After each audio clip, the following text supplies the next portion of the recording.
Hello, we're glad to have you back on Business Unusual, and with us here is Mr. Tosin Olukuade, and we will be interviewing him based on some of the happenings that's been going on so far in the Lagos Fashion and Design Week. This is live from the venue, live from the Lagos Fashion and Design Week in Victoria Island, Lagos. So, Tosin, what do you have to say so far, about the whole event? It's been very, very value adding, lots of things, lots of concept jumping out to us, and also, just driving the business behind the fashion, not just the retailing sector, but also the production, driving what engineers the business behind fashion, and how can Nigeria be a key player in the global industry. The question now is the fashion industry ready? The Nigerian fashion business is highly consolidated on the retail side of things as opposed to the production. Yes, I guess also the raw material comes into play, the skilled labor. But now the question is even if they fix all of that, are we ready? Well, let me go back to the back of the industry MD yesterday. He said one of the problems with Nigeria, because our production line is not in place. So one of the palliative measures they're coming up with, there's a production hub that they're talking with professionals that they're going to set up. The first one, according to him, is going to be in Lagos. So whereby you can actually end the production, because you'll find out that countries like US, they used to produce from China now.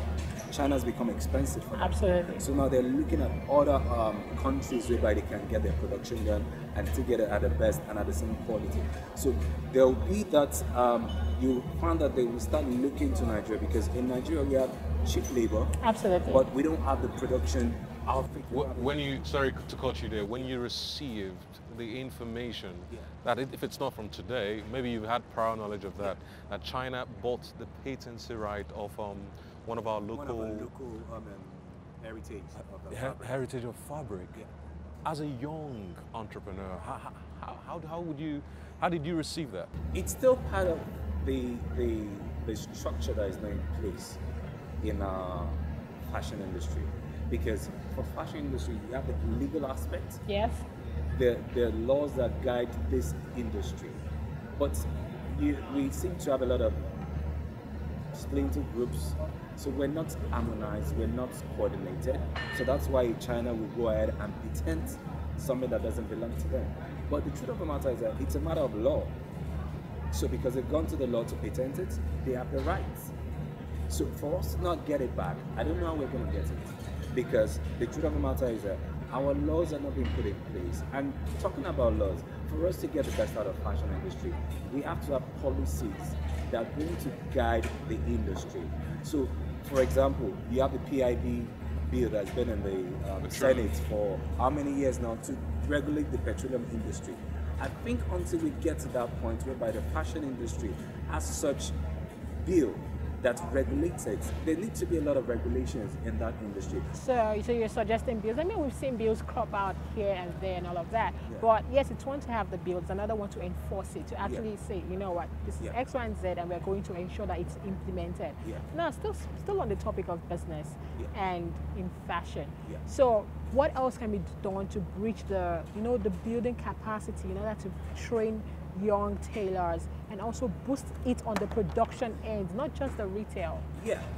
At the same time, we came to the conclusion yesterday that there's a lot of training that needs to be done, because we're back when it comes to the technology of fashion. When you see how production is done abroad, it's why they're miles apart from what we're still. We're still we're so backward.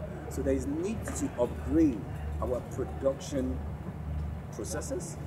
We need to retrain machinists, otherwise people call them tailors, but really they're machinists. We need to do a lot of reorientation about all those aspects of the value chain of the fashion business. Because until we do that, then we can effectively compete on a global scale.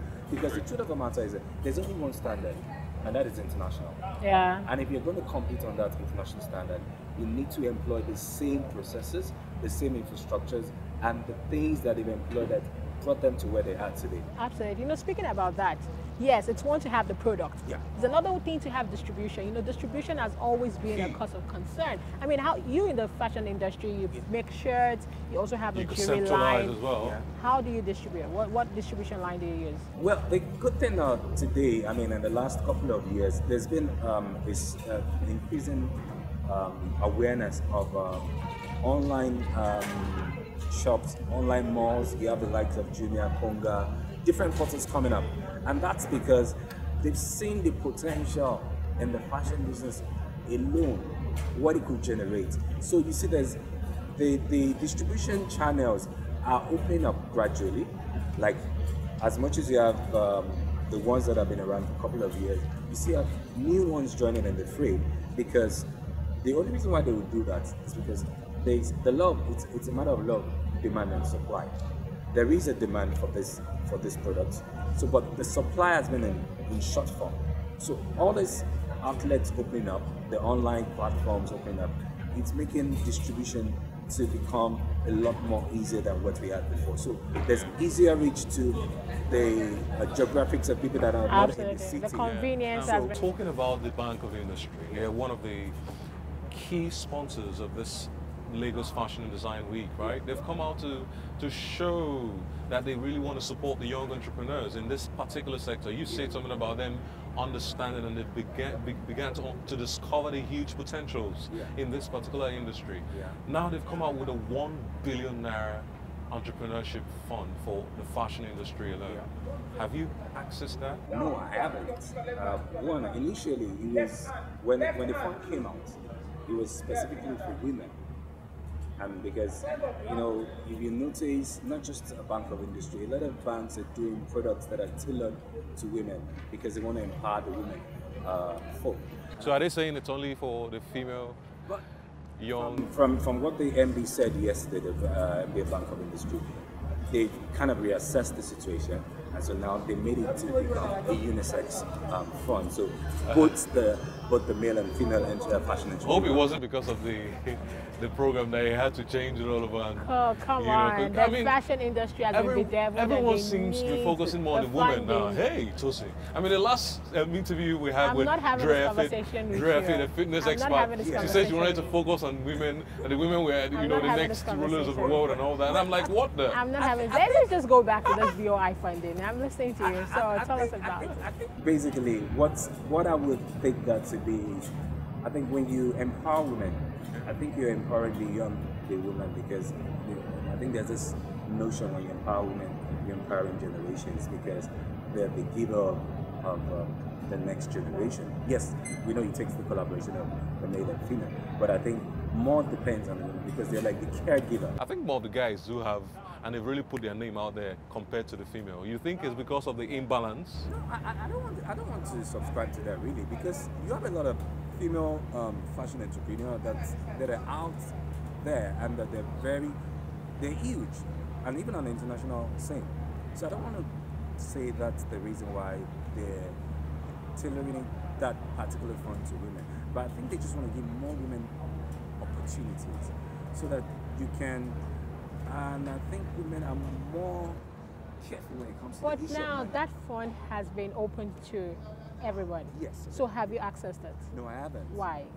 Because that information, I just got to know about it yesterday. Oh, really? So it's a new development? Yeah, it's a recent development. Oh, okay. Interesting. It's a recent development. Interesting. So are you going to apply for it now? Probably. Why not? Because, I mean, for every opportunity to expand your business, I mean, once you're able to meet the criteria for accessing the fund, then I think you should. But doesn't BOI have a set regiment of rules, like the structure and, you know, traction and all of that? Do you meet those criteria? When you apply, they're going to check everything that you submit. If it meets those, if you meet those criteria. So once you meet those criteria, then I think you're good to go. But I know that the regulations is going to be very strict, because when it comes to the issue of money, you know, it's easy to give money, but getting it back, you need to make sure that there are no loopholes anywhere, that if we give you this money, we know that you have what it takes to reproduce it so that you can pay back what you've taken.